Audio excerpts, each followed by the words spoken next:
Γιάννης Φόσκολος, 85 ετών. Ο πατέρας μου ήταν από την Κωνσταντινούπολη. Τότε που τους βγάλανε από εκεί, έκαναν κάτω την Ελλάδα και έλεγε με ένα άλλο μαζί και είχαν σε Σύφνο. Ο άλλος έφυγε πίσω στην Κρήτη, ο πατέρας μου βρήκε τη μάνα μου πέρα, παντρεύτηκε και εδώ έμεινε εδώ, δεν ήθελε πια να φύγει.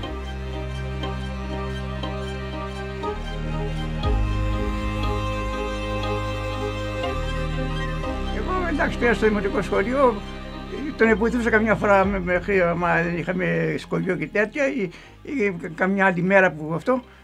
Αλλά τον βοηθούσα από 12 μέχρι 15. Στο 15 χρόνια έφυγα και πήγα κάτω στο εργοστάσιο, στη ηλεκτρική που έγινε μετά. Εγώ δούλευα στο φυσερό και ο πατέρας μου ήταν στη φωτιά. Μοναχός το καταλαβαίνεις και που θέλει και που δεν θέλει. Αν δυναμώσει πολύ, κάνεις λίγο κράτη.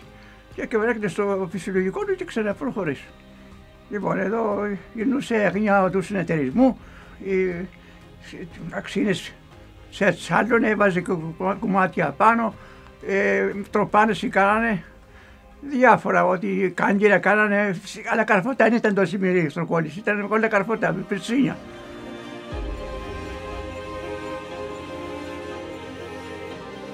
Είχανε πολλή δουλειά. Γιατί είχε πολύ κόσμο εδώ πέρα, οι πιο πολλοί ήταν αγρότες και είχε πολλή δουλειά.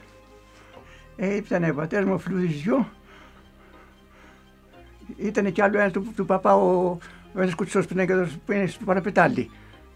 3, αλλά αυτός ήταν πια γιος, τα είχε παρατήσει.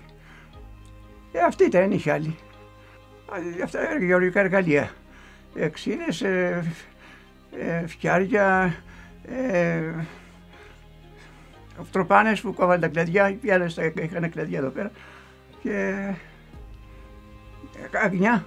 Τα καινούργια ήταν πιο εύκολα γιατί ήταν κατευθείαν τα άκοβες στα φτερά και τα γυρνούσες.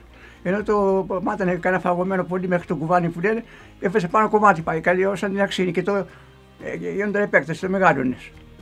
Γιατί θα δώσω και την τραβήξη, την τραβηγέ, θα βγει πολύ ψηλή. Και έφεσε πάνω κομμάτι το ατσάλωνε που λένε. Το βάζε στο καμίνι, το έφρασε, βράσανε το σίδερο και γίνονταν σαν πώς είναι το κερί, έτσι γίνονταν και κουμπλούσε πάνω. Και μετά το παρακοπούσαμε με το βαριό και το τραβούσαμε και το πήγαμε εκεί που θέλαμε, εκεί που ήθελε να πούμε.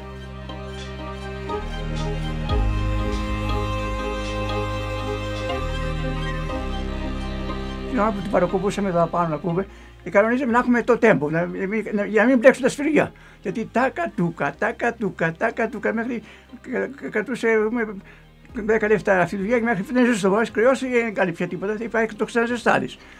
Αυτό ήθελε προσοχή.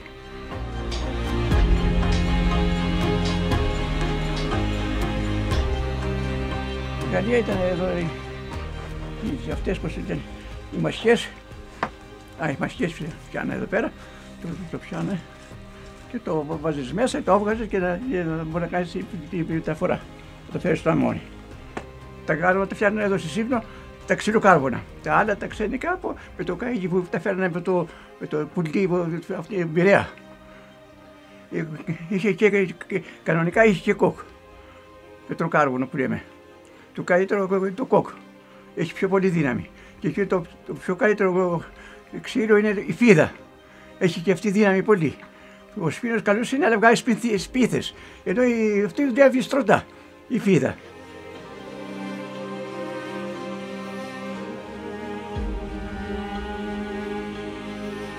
Δύσκολη, άμα τη συνηθίσεις, τα δύσκολα γίνονται εύκολα.